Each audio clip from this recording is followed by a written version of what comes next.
कभी ये सोचा है कि भारतीय रेलवे इतना बड़ा नेटवर्क अपने अरबों के लेन देन का हिसाब आखिर रखता कैसे होगा? तो आज हम इसी के बारे में बात करने वाले हैं। रेलवे का जो पूरा फाइनेंशियल इंजन है ना, उसकी जटिल दुनिया को समझने की कोशिश करेंगे। तो चलिए शुरू करते हैं। अब देखिए, ये सवाल सुनने में तो बहुत सीधा लगता है, पर असल में है नहीं। जरा सोचिए तो सही, हर रोज लाखों टिकट बिक रहे हैं, हजारों टन माल की ढुलाई हो रही है और लाखों कर्मचारी हैं। इतने बड़े स्केल पर एक एक पैसे का हिसाब रखना, ये कोई छोटी मोटी चुनौती नहीं है। ये तो मतलब कंट्रोल और प्रिसिजन यानी सटीकता का एक बहुत बड़ा काम है। और यहीं पर जो अकाउंट्स ऑफिसर होते हैं, यानी लेखा अधिकारी, उनका रोल बहुत ही जरूरी हो जाता है। उनकी जिम्मेदारी क्या है कि अपने एरिया में, जिसे अकाउंट सर्कल कहा जाता है, उसमें जो भी लेन देन हो रहा है, हर एक ट्रांजैक्शन पर नजर रखे, उसे रिकॉर्ड करे और फिर उसकी रिपोर्ट करे। ये एक ऐसा सिस्टम है जो ये पक्का करता है कि रेलवे की जो फाइनेंशियल गाड़ी है ना, वो हमेशा पटरी पर ही चले। तो सवाल ये है कि ये सब काम होता कैसे है? रेलवे में कोई भी फाइनेंशियल ट्रांजैक्शन हो, वो बस दो बेसिक कैटेगरीज में से किसी एक में आता है। और अगर ये समझ आ गया तो समझिए कि इस पूरे सिस्टम की चाबी हाथ लग गई। समझिए कि यहाँ दो अलग अलग दुनियाएं हैं।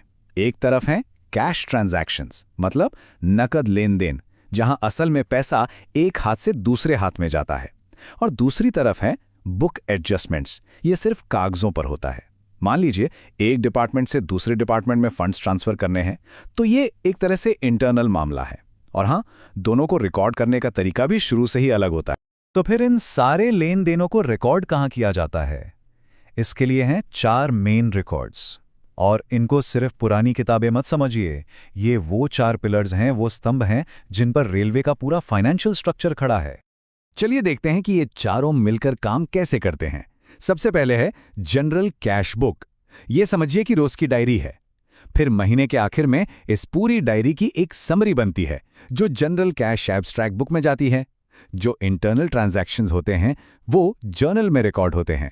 और आखिर में ये सारी की सारी जानकारी एक जगह इकट्ठी होती है लेजर में, जो कि एक मास्टर रिकॉर्ड है, फाइनल रिकॉर्ड। लेकिन कहानी यहां खत्म नहीं होती। ये जो जनरल बुक्स हैं, ये तो बस ऊपर ऊपर की समरी हैं, एक हाई लेवल पिक्चर।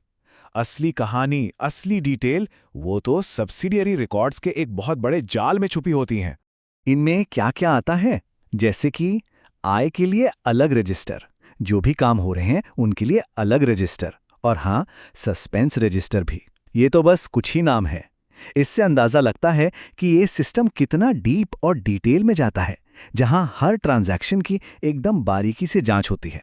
अच्छा, चलिए इस पूरे सिस्टम को एक इंसानी उदाहरण से समझते हैं। मान लीजिए किसी वजह से किसी कर्मचारी को उसकी सैलरी नहीं मिल पाती, तो फिर क्या होता है?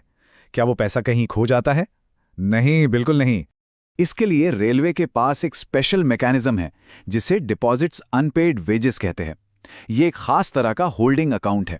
इसका काम ही यही है कि ये पक्का करे कि किसी का भी पैसा गुम न हो, बल्कि वो सुरक्षित रखा रहे जब तक कि उस पर कोई क्लेम ना करे। तो ये जो अनपेड सैलरी है, इसकी पूरी एक जर्नी होती है। पहले 3 साल तक तो पैसा उसी अकाउंट में सुरक्षित रहता है। फिर अगर तब भी कोई क्लेम नहीं करता, तो उसे स्टाफ बेनिफिट फंड में ट्रांसफर कर दिया जाता है। लेकिन कमाल की बात सुनिए, इसके बाद भी परिवार वाले 7 साल तक उस मेन अमाउंट पर क्लेम कर सकते हैं। ये दिखाता है कि सिस्टम में कितनी फेयरनेस है। अब बात करते हैं कि इतनी मेहनत से जो ये सारी रिकॉर्ड कीपिंग होती है, इसका फाइनल प्रोडक्ट क्या है? इसका नतीजा है एक फॉर्मल मंथली रिपोर्ट, जो टॉप मैनेजमेंट को पूरी फाइनेंशियल पिक्चर दिखाती है। इस रिपोर्ट को कहते हैं अकाउंट करंट। ये एक ऑफिशियल मंथली स्टेटमेंट होता है जो सीधा रेलवे बोर्ड को जाता है। इसमें उस महीने की हर कमाई और हर खर्चे की पूरी समरी होती है। देखिए ये काम कैसे करता है।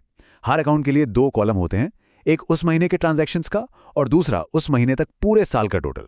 इससे बोर्ड को बस एक नज़र में ही रेलवे की फाइनेंशियल हेल्थ का पूरा आइडिया लग जाता है। तो सवाल ये उठता है कि ये सब इतना मायने क्यों रखता है? हो सकता है ये सिस्टम सुनने में थोड़ा पुराना लगे, लेकिन ये आज भी कायम है और बहुत असरदार भी। और इसकी एक बहुत ही सॉलिड वजह है। ये सिर्फ अकाउंटिंग नहीं है, ये असल में पूरी जवाबदेही का, पूरी अकाउंटेबिलिटी का सिस्टम है। इसकी असली कीमत है ट्रांसपेरेंसी, कंट्रोल और जवाबदेही में। ये सिस्टम पक्का करता है कि देश के सबसे बड़े ऑर्गेनाइजेशंस में से एक में फाइनेंशियल इंटेग्रिटी बनी रहे, कि हर एक रुपए का हिसाब हो। और आखिर में बस एक सवाल, आज की इस डिजिटल दुनिया में जहां सब कुछ इंस्टेंट है, हर लेन देन पलक झपकते ही हो जाता है, वहां एक ऐसे सिस्टम की क्या कीमत है जो पूरी तरह से क्लैरिटी और अकाउंटेबिलिटी पर बना हो? सोचने वाली बात है ना? शायद कुछ सिद्धांत वाकई में कभी पुराने नहीं होते।